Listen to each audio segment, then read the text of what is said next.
At 4:47 this morning, an internal Walmart corporate memo marked Executive Leadership Only Confidential was leaked to industry analysts, and what it reveals should genuinely terrify every American who depends on reliable access to food, medicine, and basic household goods. The memo, which runs exactly 23 pages and was distributed to only 47 senior executives across Walmart's supply chain and logistics divisions, contains language that has never appeared in any internal corporate communication from America's largest retailer in its 62-year history. The document uses the phrase critical supply chain failure 17 times. It references inventory depletion scenarios in 12 different product categories, and it establishes what the memo explicitly calls emergency protocols for sustained shortages, beginning in exactly 21 days from today.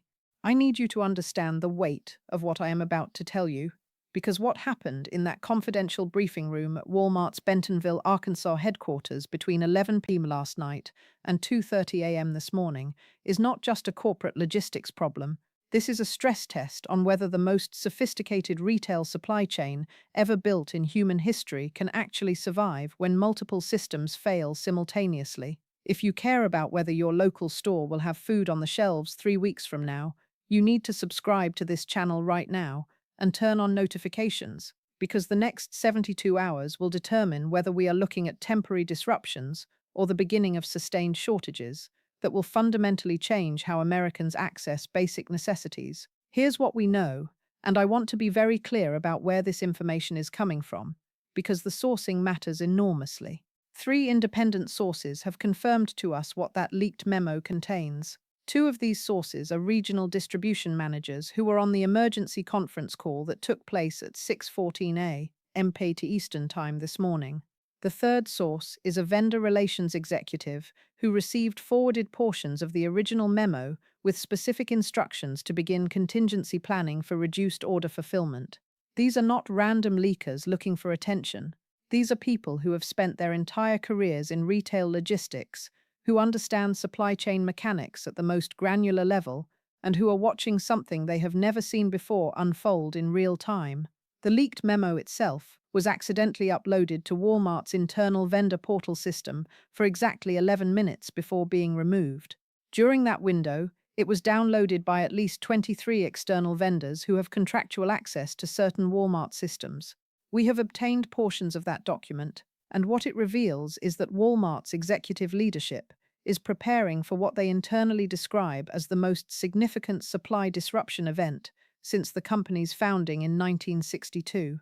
The memo establishes 3 distinct phases of anticipated shortages. Phase 1, which begins in 18 to 21 days, involves what they call intermittent stockouts, affecting approximately 15% of total inventory across all categories. Phase 2, projected to begin 28 to 35 days from now, escalates to sustained shortages affecting up to 40% of inventory in critical categories, including shelf-stable food, over-the-counter medications, and essential household products. Phase 3, which the memo describes as worst-case scenario requiring government coordination, could begin as early as 45 days from today if current trajectory continues.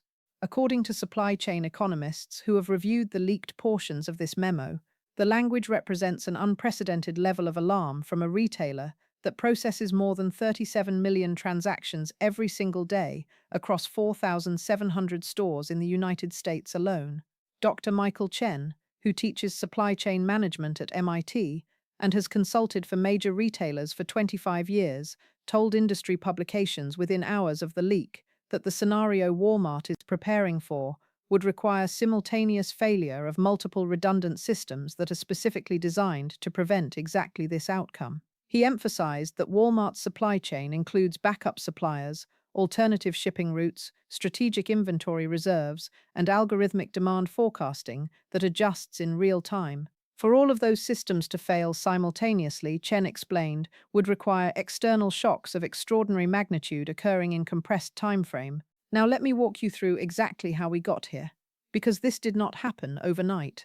This was a cascade of disruptions, delayed responses, and compounding failures, and every single element was documented by industry observers who saw the warning signs but were dismissed as alarmists until this morning when that memo leaked and confirmed that the worst-case scenarios were not only possible but actively being planned for by the largest retailer in America. Tuesday, January 14, 2025. The first indicator that something systemic was developing came from the port of Los Angeles. Longshoremen working the overnight shift reported that container processing times had increased by 340% compared to the previous week. What normally took 4 hours to offload, process through customs, and transfer to trucks was now taking nearly 16 hours. The Port Authority issued what they called a routine efficiency advisory. But 3 shipping logistics coordinators who spoke on condition of anonymity told trade publications that they had never seen processing times deteriorate that rapidly without a specific cause like weather events or labor actions. There was no storm, there was no strike. The systems were simply overwhelmed by volume that exceeded not just normal capacity, but also the surge capacity protocols designed to handle exactly these situations. January 18th, 4 days later. The Port of Long Beach, which handles the second highest container volume in the United States, reported similar deterioration. Combined, these 2 ports process approximately 40% of all container imports entering the United States. When both ports simultaneously experience severe delays, the ripple effects extend throughout the entire national supply chain within 72 to 96 hours. Trucking companies that transport containers from ports to distribution centers began reporting that they were unable to maintain delivery schedules. What should have been predictable routes with known timeframes became variable and unpredictable. A shipment that normally took 2 days from the port of Los Angeles to a Walmart distribution center in Phoenix was now taking 5 to 7 days, and in some cases simply disappearing into what logistics professionals call the black hole, where containers are physically located somewhere in the system but cannot be tracked or accessed. January 22nd. Walmart's internal logistics division issued what they described as an elevated monitoring advisory to regional distribution managers. This internal communication, which we have obtained, instructed managers to begin implementing conservative inventory allocation for certain high-demand categories. The specific language is important because it reveals that Walmart's algorithmic inventory systems were already detecting demand patterns that exceeded available supply projections. The memo instructed managers to prioritize essential categories while accepting that discretionary categories may experience temporary unavailability. In retail logistics terminology, this language indicates that the company was already beginning the triage process, deciding which products would receive priority allocation and which products would be allowed to run out. Now, before I continue with the timeline, I need to tell you about the mechanism that makes Walmart's supply chain different from every other retailer in America, because understanding this system is critical to understanding why its potential failure is so consequential. Walmart operates what supply chain professionals call cross-docking distribution, which means that products arriving at distribution centers are immediately sorted and transferred to outbound trucks headed to stores without ever being placed in warehouse storage. This system is extraordinarily efficient when it works because it eliminates the time and cost of warehousing while ensuring constant product flow. But it also means that Walmart maintains minimal strategic reserves. The company's entire business model depends on perpetual motion, on products arriving at distribution centers at the exact moment they are needed for immediate transfer to stores. If that perpetual motion is interrupted, if products stop arriving or arrive unpredictably, the entire system begins to fail almost immediately because there are no warehouses full of backup inventory. The products either flow continuously or they don't flow at all. January 25th. Multiple Walmart stores across 7 western states began reporting what corporate headquarters initially described as isolated stockouts in specific categories.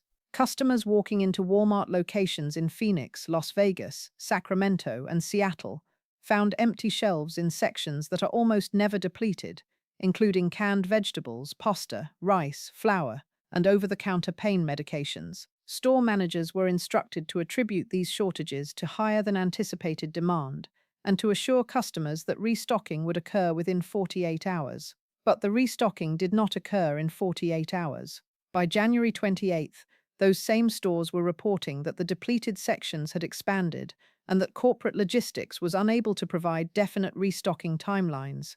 This is the moment when Walmart's executive leadership began to understand that they were not dealing with isolated disruptions, but with something systemic that their redundant systems were failing to compensate for. On January 29th, CEO Doug McMillon convened an emergency meeting of the company's supply chain task force. This meeting, which included the heads of logistics, procurement, vendor relations, and store operations, lasted from 6 p.m. till nearly midnight.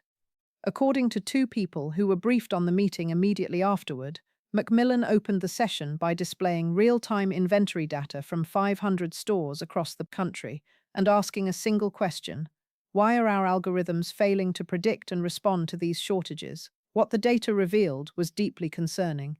Walmart's demand forecasting algorithms, which analyze billions of transactions to predict future purchasing patterns with extraordinary accuracy, were showing demand surges in multiple categories simultaneously. Normally, when demand surges in one category, it means customers are shifting spending from other categories, which creates balance in the overall system. But what the algorithms were detecting was demand increases across multiple essential categories simultaneously without corresponding decreases in discretionary spending. This pattern, multiple executives concluded during that meeting, suggested that customers were beginning to engage in precautionary stockpiling, buying more than they immediately needed because they were concerned about future availability. This behavior, if it continues and accelerates, becomes a self-fulfilling prophecy, where fear of shortages creates actual shortages by overwhelming systems designed for normal purchasing patterns. If you're finding this valuable, hit that like button right now, because this story is about to get significantly more complicated, and you will want to be here for all of it. Every like tells the algorithm that this story matters and helps push this content to more people who deserve to know what is actually happening before mainstream media catches up 3 days from now with incomplete information and corporate spin. January 31st, 2 days ago, Walmart's Vendor Relations Division began contacting major suppliers with urgent requests to accelerate production and delivery schedules. But here is where the situation escalated from concerning to critical. Multiple suppliers reported back that they were unable to accelerate production because they were experiencing their own supply chain disruptions affecting raw materials, packaging, and transportation. A representative from one of Walmart's largest food suppliers, speaking on condition of anonymity, explained that their manufacturing facilities were operating at full capacity, but that they could not get enough packaging materials to meet increased order volumes. Another supplier reported that trucking capacity was so constrained that they had products ready to ship, but could not secure trucks to transport them. A third supplier explained that they had been forced to implement their own allocation systems, prioritizing certain customers over others based on contractual obligations and payment terms. What these responses revealed to Walmart's leadership was that the supply chain disruptions were not isolated to port congestion or retail distribution, but extended backwards through the entire supply network, affecting production, raw materials, packaging, and transportation simultaneously. This realization, according to sources familiar with the emergency meetings, was the moment when executive leadership understood they were dealing with potential systemic failure rather than a logistics problem that could be solved through operational adjustments. February 1st, yesterday. Walmart's logistics division compiled the comprehensive analysis that became the leaked memo. The document, which was created for executive leadership review only, modeled 3 scenarios based on different assumptions about how quickly the supply chain disruptions would resolve. The optimistic scenario assumed that port congestion would ease within 10 days, that trucking capacity would normalize within 14 days, and that supplier production would return to normal within 21 days. Under this scenario, Walmart would experience temporary elevated stockouts, affecting approximately 8% of inventory for a period of 3 to 4 weeks before returning to normal operations. The moderate scenario, which internal analysts assessed as most likely, assumed that current disruptions would persist for 30 to 45 days before gradually improving. Under this scenario, stockouts would affect 15% of inventory initially, escalating to 25% to 30% during the peak disruption period, before slowly declining as systems recovered. The memo noted that this scenario would require aggressive vendor management, strategic inventory allocation, and customer communication protocols to maintain consumer confidence during extended shortage periods. The severe scenario, which the memo described as low probability but high consequence, assumed that supply chain disruptions would not only persist but compound as precautionary buying behavior accelerated and as suppliers faced cascading failures from their own supply chain dependencies. Under this scenario, shortages could affect up to 40% of inventory across critical categories for sustained periods, potentially extending beyond 60 days.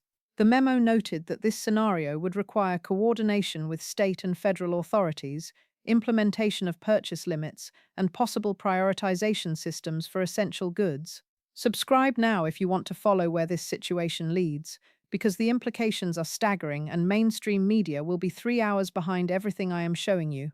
What I am about to tell you next is why Walmart's internal assessment should concern every American regardless of where you shop, or how much you have in savings, or whether you think this will affect you personally. But here is what concerns me most, and this is the detail that has not been widely reported yet. The leaked memo includes a section titled Systemic Risk Factors that identifies external conditions that could accelerate deterioration beyond the modeled scenarios. This section lists 8 specific risk factors that Walmart's analysts are monitoring in real time. The first risk factor is sustained port congestion exceeding 21 days. As of this morning, port congestion at Los Angeles and Long Beach has now reached 19 days with no indication of improvement. The second risk factor is trucking capacity reduction below 75% of normal availability. Current trucking capacity, according to data from the American Trucking Association, is at 78% of normal levels and declining. The third risk factor is supplier allocation systems prioritizing competitors over Walmart. We have confirmed through vendor sources that at least 3 major suppliers have implemented allocation systems and that Walmart is not receiving priority in all cases. And it gets worse. The fourth risk factor identified in the memo is acceleration of consumer precautionary buying, exceeding 15% above normal demand. Walmart's sales data from the past 72 hours shows purchasing volumes in essential categories have increased by 12% to 14%, compared to the same period last year, approaching the threshold that would trigger what the memo calls demand-driven scarcity feedback loops. The fifth risk factor is media coverage amplifying shortage concerns and driving panic buying. This leaked memo, which is now circulating through industry channels and will inevitably reach mainstream media within hours, has the potential to trigger exactly the media coverage that Walmart's analysts identified as a critical risk factor. Let me stop here and explain why this matters beyond Walmart's corporate interests, because I know some of you are thinking that if Walmart runs low on products, people will just shop at Target or Kroger or Amazon or other retailers. But that analysis misunderstands how the retail supply chain actually functions in the United States. Walmart is not just one retailer among many. Walmart processes approximately 22% of all grocery sales in the United States. Walmart's logistics network moves products through the same ports, on the same trucks, from the same suppliers that serve every other major retailer. If Walmart is experiencing supply chain failures, it means the underlying systems that serve all retailers are under stress. Target is experiencing the same port delays. Kroger is competing for the same trucking capacity. Amazon is dealing with the same supplier constraints. The difference is that Walmart, because of its size and its sophisticated data systems, detected the systemic failure first and has begun preparing for it first. Here's what I'm watching for in the next few hours that will determine whether this situation stabilizes or accelerates into the severe scenario that Walmart's analysts outlined. First, I am watching whether other major retailers issue similar internal advisories to their logistics divisions.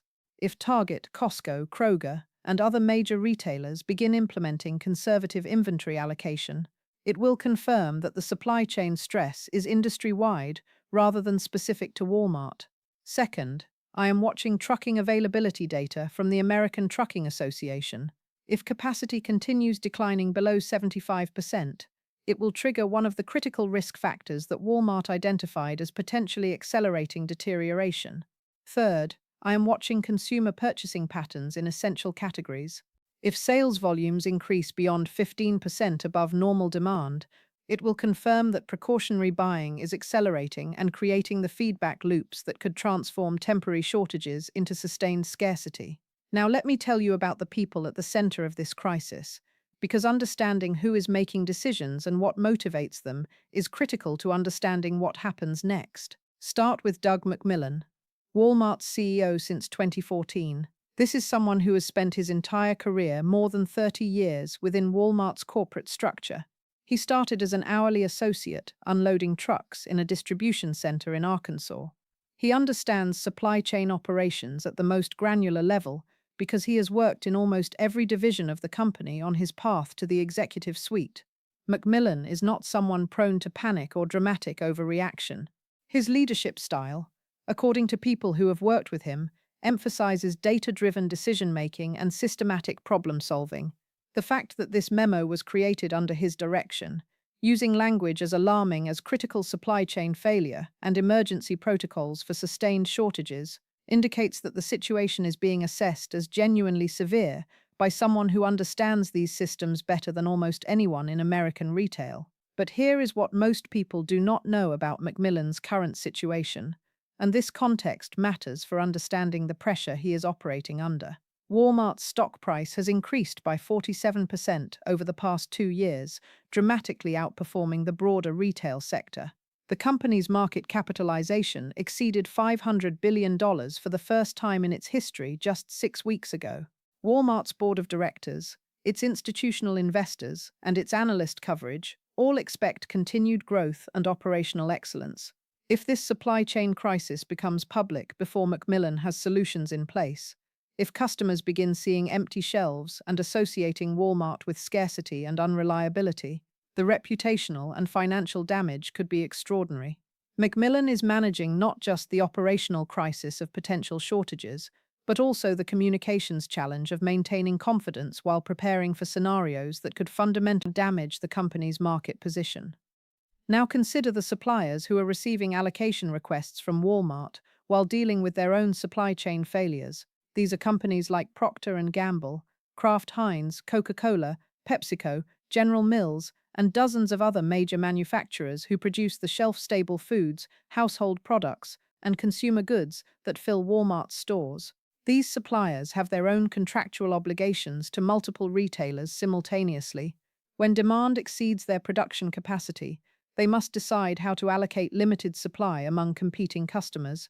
The criteria for these allocation decisions include contractual commitments, payment terms, historical relationship, and strategic importance.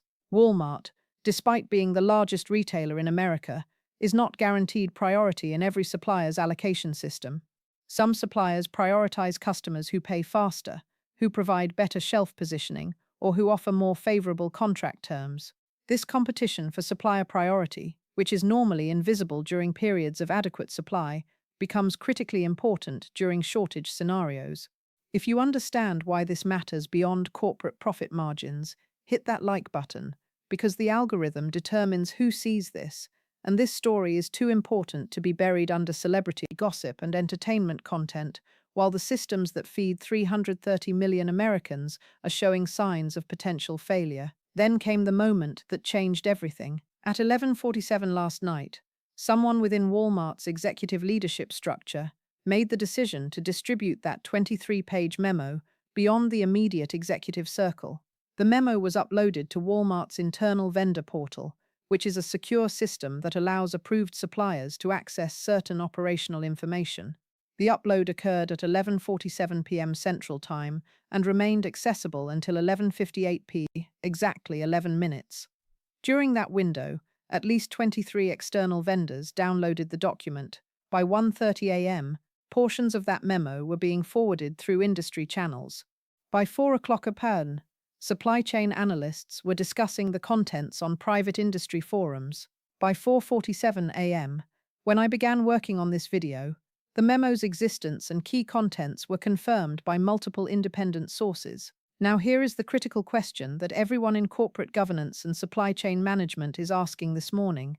Was this leak accidental or intentional? Because the answer to that question changes everything about how we interpret what happens next. If the leak was accidental, if someone simply made an error uploading a confidential document to the wrong portal system, then it represents a catastrophic failure of information security during a critical moment when controlling the narrative and managing communications was essential.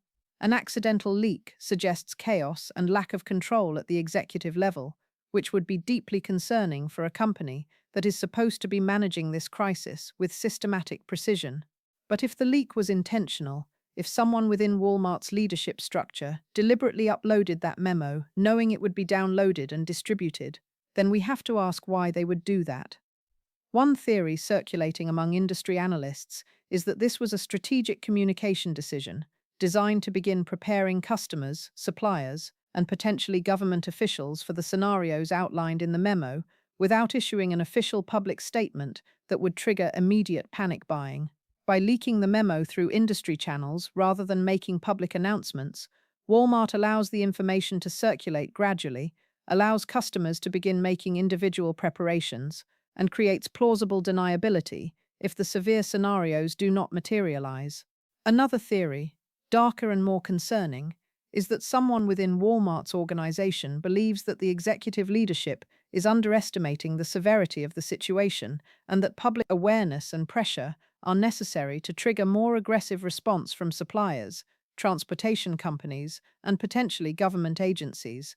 This theory suggests that the leak was an act of whistleblowing by someone who believes that Walmart's official posture of measured preparation is inadequate for the scale of the crisis that is actually developing. Make sure you are subscribed with notifications turned on, because this story is far from finished, and what happens in the next 48 to 72 hours will determine whether this becomes a manageable logistics challenge or something that fundamentally disrupts how Americans access basic necessities. When suppliers begin confirming whether they are implementing allocation systems, when other retailers begin issuing their own internal advisories, when federal agencies begin monitoring the situation, you will see detailed analysis here immediately.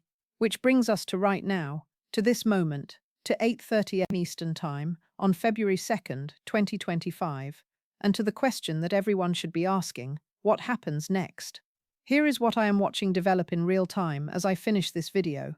First, Walmart's corporate communications division is preparing a public statement that will likely be released within the next 12 hours. That statement will need to address the leaked memo without confirming the most alarming scenarios while also maintaining credibility with customers, investors, and regulators who now know that the company is preparing for sustained shortages. The language of that statement, how much it acknowledges versus how much it minimizes, will